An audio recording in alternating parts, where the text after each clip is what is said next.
Hi, I'm Eric Guerra. It couldn't be more of a pleasure for me to be here at the International Bulk Wine and Spirits Show. I just gave a little bit of a sales speech for about 30 minutes, and the number one question that people asked me when they came off stage is, how did you get in the industry?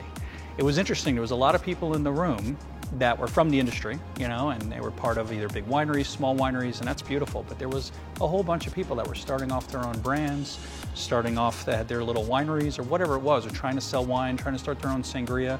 So if you're interested in coming to this show, you don't have to own a brand, you don't have to be in the wine industry, you just have to have the dream, and it's just as applicable as it is for all of us that work in the business.